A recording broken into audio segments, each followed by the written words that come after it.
Back here on SportsLine, talking about the AFC South champion Titans. Huge win on Sunday, 34-3 over the Dolphins. We didn't even talk about how that performance happened in the first segment because of everything going on, but it was impressive.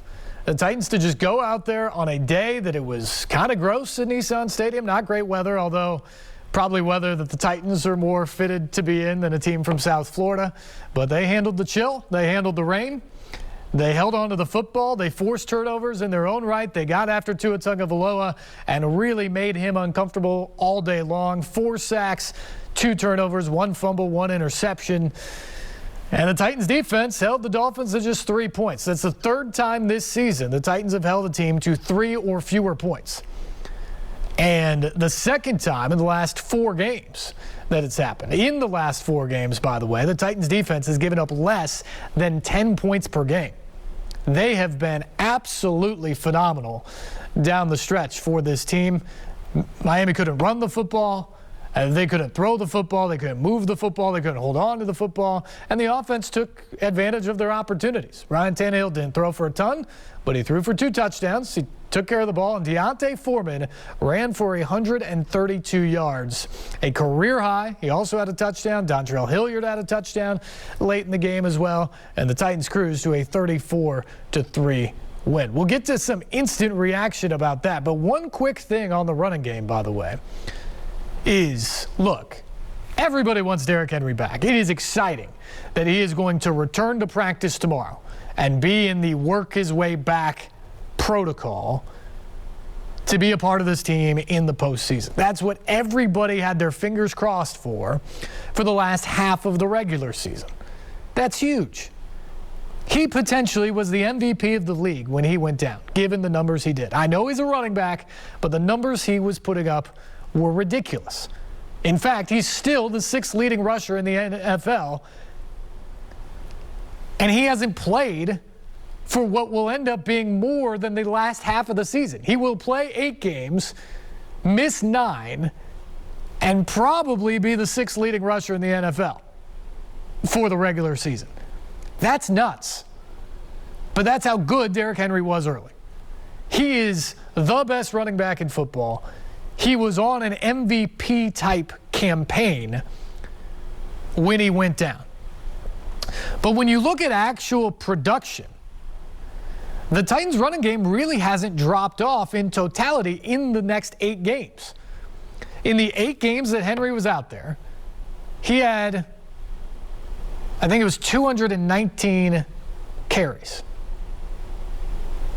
The Titans have had, as a team, about 20, 25 more carries than that in the 8 games since.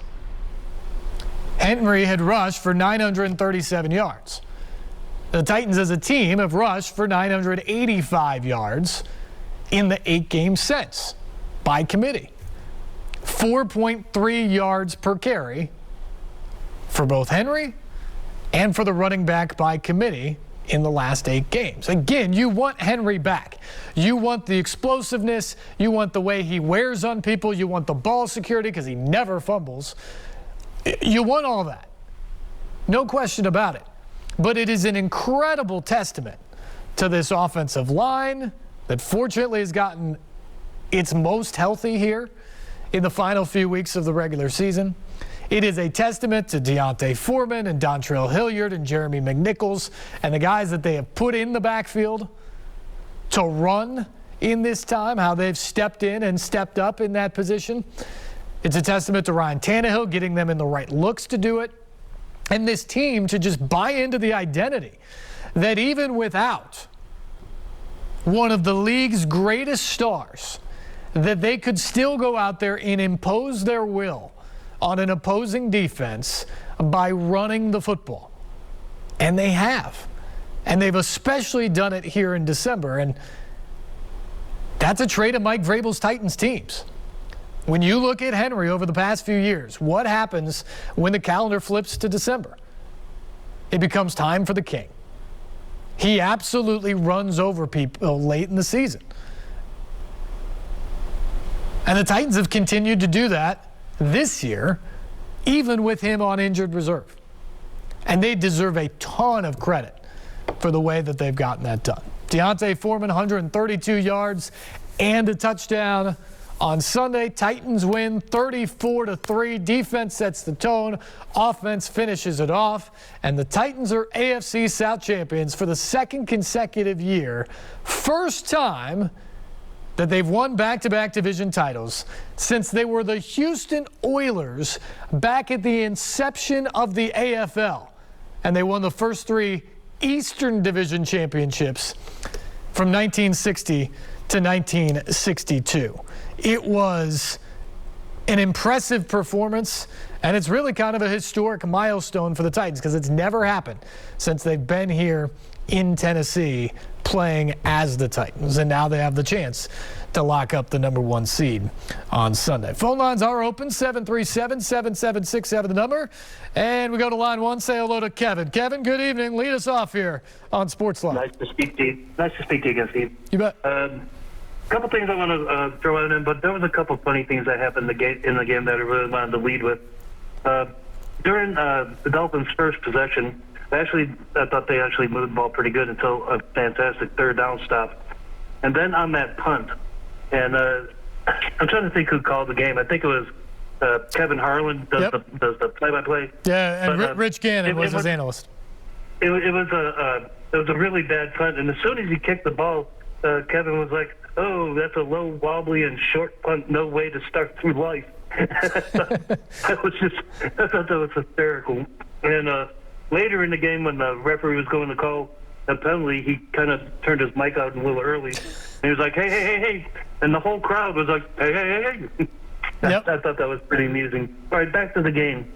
I thought that the Titans played a complete game. Still questionable about some penalties here and there that I didn't understand. But actually, that went both ways on that game. Both teams kind of got hosed a little bit. Especially that call, I guess they call it a block in the back call when long pass down the left sideline and somebody blocked them and they said it was illegal. It was Chester Rogers. That hurt. And then, of course, late in the game on the Dolphins, I guess would have been their last drive, and I think I was eating a cookie or something, but they called something about possible pass interference against one of the Titans defensemen, but you know what I mean. Yep. Can you give me an update on Pruitt? Because that was obviously a grotesque injury. Yeah. And I feel bad for him this late in the season. And I always got to rock the offensive line because, boy, did they block, especially in that 20-yard run touchdown. Boy, they were some happy campers. You could just tell that they were cohesive. They were happy to be together. And congratulations to the Tennessee Titans and AFC champs again. You have a good evening, sir. Yeah. It's always good talking to you. Thanks, Kevin. Appreciate the call. Happy New Year.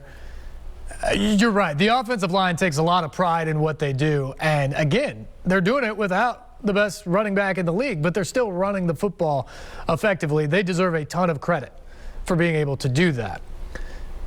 In terms of I thought you summed it up well. There were some funny moments in the game. I think the Titans had a couple sloppy moments in there, but by and large, they really did their job. They would have loved to have had that penalty back, the block in the back called on Chester Rogers. That was a perfectly called and executed screen. Todd Downing drew it up perfectly, called it at the right time, and they executed it well. And Dontrell Hilliard had a big play. It ended up being 52 yards, even without the block in the back. It's a massive gain. It's 30, 40 yards. They're in the red zone in great position. And that was early in the third quarter. There was a point when they were in control of the game, but that touchdown, had they been able to get it, would have really kind of broken things open and you felt really good. The block in the back, which probably was the right call by the rule, although Mike Vrabel didn't completely agree with that when we talked to him on Monday, cost them points and could have totally swung the course of the game had the Dolphins been able to capitalize there. But again, the defense stepped up. Dolphins missed a field goal and nothing was doing there, and ultimately the Titans pulled away. But it was an impressive performance. You got to give a lot of credit to those guys. And the question about Michael Pruitt, devastating injury to see him go down the way he did, just rolled up on that ankle. We don't have an official diagnosis, but it was a fractured ankle. And they put the air cast on it immediately. He was taken off the field, and he went into surgery on Monday, so yesterday, and had that taken care of. He's going to be out for the rest of the year. He's not going to be a part of the playoffs or anything that the Titans do. And that's incredibly unfortunate because Michael Pruitt is a guy that came back to Tennessee this summer. Team did not re-sign him in the offseason. He went out. He was on the West Coast working with the 49ers. He was a part of what was going on out there. He then went to the practice squad, and the Titans brought him back because they needed help at tight end. Lost Jonnu Smith. It wasn't going to be all Anthony Firkser, and they bring Pruitt back in, and he's been a blocking machine. He's been a really effective guy for them in the red zone. He's just been a nice piece for the Titans all season long. And to see it end like that for him is just really disappointing. To use Mike Vrabel's words, disappointing and sad to see a guy work that hard, that you have that type of a relationship with, to have some success, and then all of a sudden it's lost just like that. It's frustrating. It is very, very frustrating and disappointing, but that is indeed the fact with Michael Pruitt as the Titans are getting healthy. One of the worst injuries we saw all season long for the Titans happened on Sunday, and it is a season ender for Michael Pruitt. We'll take another break. We'll come back. More reaction from the game on Sunday. We'll hear from the Titans. We'll get Keith and Jonathan Hutton's thoughts on the win and how they've done this year. And more of your phone calls as well. 737-7767, the number. This is SportsLine on News Channel 5+.